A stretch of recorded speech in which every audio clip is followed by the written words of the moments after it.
Bismillahirrahmanirrahim. Assalamualaikum warahmatullahi wabarakatuh.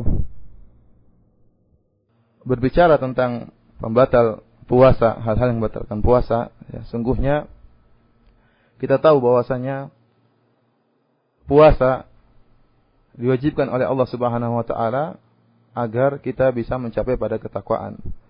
Kutiba alaikumus siyamu kama kutiba alladzina min qablikum la'allakum tattaqun, ya.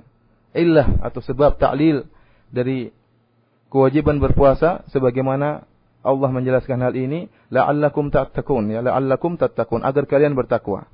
Oleh karena itu, puasa itu merupakan wasilah melatih bagi orang berpuasa untuk menjadi orang yang bertakwa. Tatkala dia berpuasa, dia menjaga lisannya dari ghibah, dari namimah, kemudian menjaga hatinya dari suudzon, berprasangka buruk, dari hasad, dengki, menjaga pandangannya dari pandangan-pandangan yang diharamkan oleh Allah Subhanahu wa taala, menjaga pendengarannya, menjaga jasadnya jangan sampai terjerumus dalam kemaksiatan. Karena itu adalah hikmah dari puasa, itu hikmah utama. Adapun hikmah-hikmah yang lain yang disebutkan oleh para ulama seperti kesehatan tubuh, kesegaran jasmani dan macam-macamnya, menghilangkan penyakit, itu adalah hikmah sampingan. Adapun hikmah yang utama dari puasa adalah la'allakum tattaqun, agar kalian bertakwa, sebagaimana dijelaskan oleh Syekh Al-Utsaimin rahimahullah dalam tafsir surat Al-Baqarah. Ikhwani fillah wa akhwati fid din, para pendengar sekalian yang dirahmati oleh Allah Subhanahu wa taala. Oleh karena itu, jikalau seorang berpuasa kemudian dia tidak bisa menjaga dirinya dari kemaksiatan, dia terjerumus dalam kemaksiatan, membuat ghibah, ya, berghibah, riya, meninggalkan salat, maka kita sangat khawatir, ya, pahalanya akan hilang sia-sia. Bahkan sebagian ulama, ya, bahkan sebagian salafus saleh mengatakan bahwa barang siapa yang terjerumus dalam kemaksiatan seperti ghibah, maka puasanya batal, ya. Puasanya batal, bukan hanya pahalanya yang batal, enggak, puasanya itu batal. Dan ini pendapat yang dikeluarkan oleh Ibnu Hazm rahimahullah sebagaimana dalam kitabnya Al-Muhalla. Beliau menukil banyak dari salaf yang mengatakan bahwa barang siapa yang terjerumus dalam kemaksiatan, sengaja melakukan kemaksiatan seperti ghibah dan yang lainnya, maka puasanya batal. Beliau berdalil dengan hadis Rasulullah sallallahu alaihi wasallam di mana Rasulullah sallallahu alaihi wasallam bersabda, "Man lam yada' qaulaz zur wal 'amala bihi wal jahl, falaysa lillahi hajatun fi ayyada'a ta'amahu wa syarabahu." Hadis riwayat Al-Imam Al-Bukhari. Di mana Rasulullah sallallahu alaihi wasallam bersabda, barang siapa yang tidak meninggalkan perkataan dusta dan tidak meninggalkan beramal dengan kedudukan tersebut dan tidak meninggalkan kejahilan, yaitu semua kemaksiatan, falaysa lillahi hajatun, maka Allah tidak butuh dengan kondisinya dia yang meninggalkan makanan dan minuman, ya.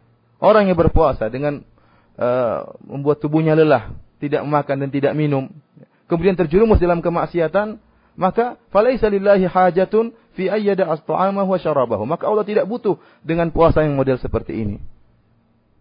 Betapa banyak orang berpuasa tidak ada haznya, tidak ada bagiannya kecuali hanya ju' wal atash, hanya rasa lapar dan rasa haus.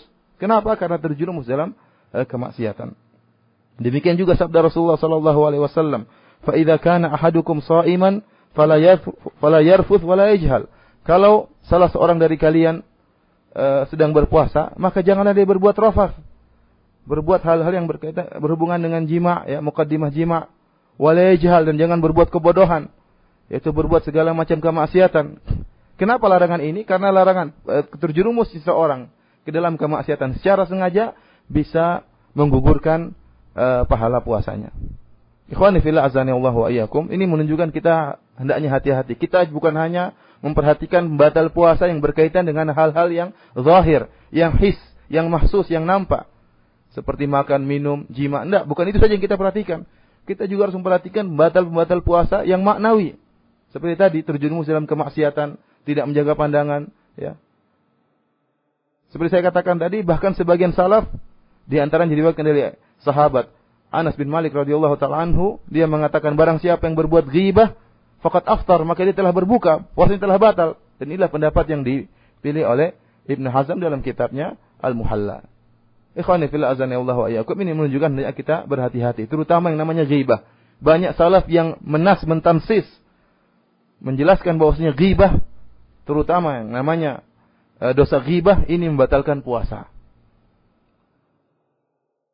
Oleh karena itu Al-Imam Al-Bukhari membawakan hadis ini, man lam yada' qaulaz zur wal amala bihi. Hadis tersebut, falaisa lillahi hajatun fi ayyada ta'amahu wa syarabahu, beliau bawakan dalam hal-hal yang berkaitan dengan ghibah. Yang menunjukkan bahayanya ghibah. Bagaimana tidak berbahaya? Allah Subhanahu wa taala berfirman, ayuhibbu ahadukum ayyakula lahma akhihi maitan fakarihtumuh. Apakah salah seorang kalian senang jika memakan bangkai saudaranya? Kita tahu bahwasanya makan daging manusia, ya, bangkai saudaranya, apalagi sudah membusuk jadi bangkai, hukumnya haram dan merupakan dosa besar. Allah samakan hal ini, perbuatan yang keji, memakan bangkai saudara kita, daging saudara kita yang sudah mayit, yang sudah bangkai, yang sudah busuk, kita makan, yang itu merupakan perbuatan keji. Allah samakan dengan ghibah. Tentunya ini menunjukkan bahayanya ghibah. Oleh karena itu, sebagian salaf menyatakan ghibah itu membatalkan puasa. Bukan hanya pahala yang batal, bahkan puasanya juga batal. Ikhwani fillah azanillahu wa iyyakum. Namun Allah alam, pendapat yang lebih kuat, pendapat yang rajih, bahwasanya, dan ini merupakan pendapat jumhur, bahwasanya kemaksiatan seperti dosa-dosa besar, seperti ghibah dan yang lainnya, itu tidak membatalkan puasa, hanyalah membatalkan pahala puasa. Artinya, puasanya sah, dan dia tidak perlu qadha, tidak perlu mengganti puasanya, akan tapi pahalanya tidak ada. Ini pendapat jumhur. Bahkan Ibnu Hajar rahimahullah dalam Fathul Bari mengatakan waqad afrata Ibnu Hazm. Ibnu Hazm terlalu berlebihan.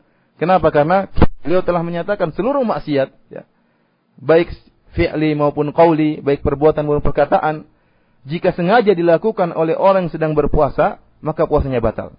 Ini pendapat ini lahu hadzun minan nazar, ya. Akan tetapi yang lebih kuat adalah pendapat jumhur, bahwasanya yang batal adalah pahalanya, adapun puasanya sah. Ini sebagaimana hadis Nabi sallallahu alaihi wasallam, man atakahinan aw arrafan fasa'alahu an syai'in lam tuqbal salatuhu 40 yauman. Sebagaimana hadis Nabi sallallahu alaihi wasallam pernah bersabda, barang siapa yang datang kepada dukun atau paranormal kemudian bertanya tentang suatu, maka tidak akan diterima salatnya selama 40 hari. Artinya salatnya sah namun tidak berpahala. Kalau kita katakan salat tidak sah, maka percuma orang itu salat. Dan ini berbahaya kalau mengatakan orang ke dukun yang bertobat kemudian kita katakan tidak perlu salat, ini tidak benar. Ya. Kita katakan orang yang datang ke dukun, dia tetap salat, namun Allah telah memberi balasan atau hukuman, salatnya tidak diterima selama 40 hari. Ikhwani fillah azanillahu wa iyyakum. Inilah ya pembatal puasa yang berkaitan dengan hal-hal yang maknawi, harus kita hati-hati tatkala puasa. Juga perhatikan lisan kita, perhatikan hati kita, ya.